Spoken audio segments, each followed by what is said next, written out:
തളർന്ന കൈകളെ ബലപ്പെടുത്തുവിൻ, കുഴഞ്ഞ മുഴങ്കാലുകളെ ഉറപ്പിപ്പിൻ. മനോഭീതിയുള്ളവരോട് ധൈര്യപ്പെടുവിൻ, ഭയപ്പെടേണ്ട. ഇതാ നിങ്ങളുടെ ദൈവം പ്രതികാരവും ദൈവത്തിൻ്റെ പ്രതിഫലവും വരുന്നു. അവൻ വന്ന് നിങ്ങളെ രക്ഷിക്കും എന്ന് പറവിൻ. അന്ന് കുരുടന്മാരുടെ കണ്ണ് തുറന്നു വരും, ചെകിടന്മാരുടെ ചെവി അടഞ്ഞിരിക്കുകയുമില്ല. അന്ന് മുടന്തൻ മാനിനെ പോലെ ചാടും, ഊമൻ്റെ നാവും ഉല്ലസിച്ച് ഘോഷിക്കും. മരുഭൂമിയിൽ വെള്ളവും നിർജ്ജന പ്രദേശത്ത് തോടുകളും പൊട്ടിപ്പുറപ്പെടും. മരീചിക ഒരു പൊയ്കയായും വരണ്ട നിലം നീരുറകളായും തീരും. കുറുക്കന്മാരുടെ പാർപ്പിടത്ത് അവ കിടന്ന സ്ഥലത്തു തന്നെ പുല്ലും ഓടയും ഞാങ്ങണയും വളരും. അവിടെ ഒരു പെരുവഴിയും പാതയും ഉണ്ടാകും, അതിന് വിശുദ്ധ വഴി എന്ന് പേരാകും. ഒരു അശുദ്ധനും അതിൽ കൂടി കടന്നു പോകുകയില്ല, അവൻ അവരോട് കൂടെ ഇരിക്കും. വഴിപോക്കർ ഭോഷന്മാർ പോലും വഴിതെറ്റി പോകുകയില്ല. ഒരു സിംഹവും അവിടെ ഉണ്ടാകുകയില്ല, ഒരു ദുഷ്ടമൃഗവും അവിടെ കയറി വരികയില്ല. ആ വകയെ അവിടെ കാണുകയില്ല. വീണ്ടെടുക്കപ്പെട്ടവർ അവിടെ നടക്കും. അങ്ങനെ യഹോവയാൽ വീണ്ടെടുക്കപ്പെട്ടവർ മടങ്ങി ഉല്ലാസഘോഷത്തോടെ സിയോനിലേക്ക് വരും. അങ്ങനെ യഹോവയാൽ വീണ്ടെടുക്കപ്പെട്ടവർ മടങ്ങി ഉല്ലാസഘോഷത്തോടെ സിയോനിലേക്ക് വരും. നിത്യാനന്ദം അവരുടെ തലമേൽ ഉണ്ടായിരിക്കും. അവർ ആനന്ദവും സന്തോഷവും പ്രാപിക്കും. ദുഃഖവും നെടുവീർപ്പും ഓടിപ്പോകും. ദുഃഖവും നെടുവീർപ്പും ഓടിപ്പോകും. ദുഃഖവും നെടുവീർപ്പും ഓടിപ്പോകും. ദുഃഖവും നെടുവീർപ്പും ഓടിപ്പോകും.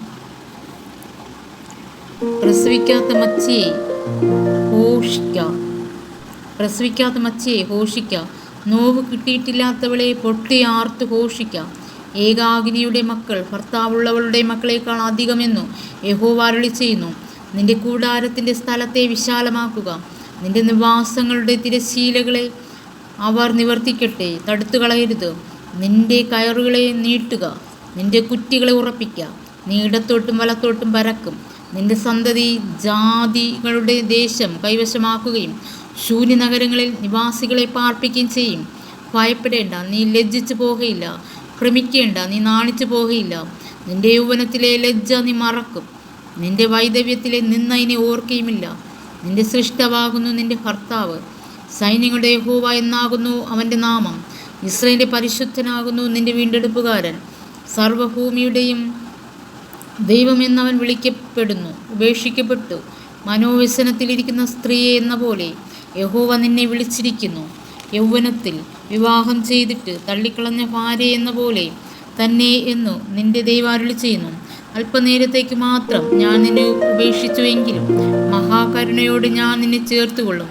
ക്രോധാഖ്യത്തിൽ ഞാൻ ക്ഷണനേരത്തേക്ക് എൻ്റെ മുഖം നിനക്ക് മറച്ചു എങ്കിലും നിത്യതയോടെ ഞാൻ നിന്നോട് കരുണ കാണിക്കും എന്നു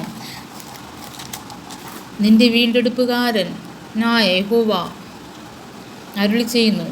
ഇതെനിക്ക് നോഹയുടെ വെള്ളങ്ങൾ പോലെ ആകുന്നു.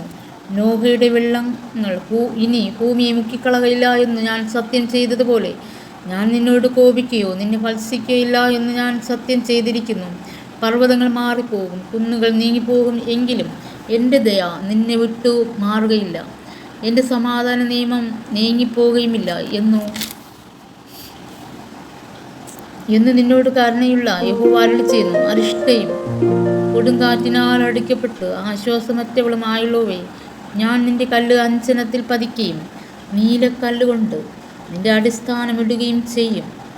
ഞാൻ നിന്റെ താഴികക്കുടങ്ങളെ പത്മരാഗം കൊണ്ടും നിന്റെ ഗോപുരങ്ങളെ പുഷ്പരാഗം കൊണ്ടും നിന്റെ അറ്റങ്ങളെയൊക്കെയും മനോഹരമായ കല്ലുകൊണ്ടും ഉണ്ടാക്കും. നിന്റെ മക്കളെല്ലാവരും യഹോവയാൽ ഉപദേശിക്കപ്പെട്ടവരും നിന്റെ മക്കളുടെ സമാധാനം വലിയതുമായിരിക്കും. നീതിയാൽ നീ സ്ഥിരമായി നിൽക്കും. നീ പീഡനത്തോട് അകന്നിരിക്കും, നിനക്ക് ഭയപ്പെടുവാനില്ലല്ലോ. ഭീഷണിയോട് നീ അകന്നിരിക്കും, അത് നിന്നോട് അടുത്ത് വരികയില്ല. ഒരുത്തൻ നിന്നോട് കലശൽ കൂടുന്നുവെങ്കിൽ അത് എൻ്റെ ഹിതപ്രകാരമല്ല, എങ്കിലും നിന്നോട് കലശൽ കൂടിയാൽ അവൻ നിന്റെ നിമിത്തം വീഴും. തീക്കനൽ ഊതി പണി ചെയ്ത് ഓരോ ആയുധം തീർക്കുന്ന കൊല്ലനെ ഞാൻ സൃഷ്ടിച്ചിരിക്കുന്നു, നശിപ്പിപ്പാൻ സംഹാരകനെയും ഞാൻ സൃഷ്ടിച്ചിരിക്കുന്നു. നിനക്ക് വിരോധമായി ഉണ്ടാക്കുന്ന യാതൊരു ആയുധവും ഫലിക്കയില്ല.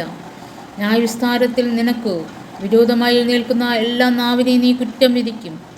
യഹോവയുടെ ദാസന്മാരുടെ അവകാശവും എൻ്റെ പക്കൽ നിന്നുള്ള അവരുടെ നീതിയും ഇതുതന്നെ ആകുന്നു എന്ന് യഹോവ അരുളി ചെയ്യുന്നു.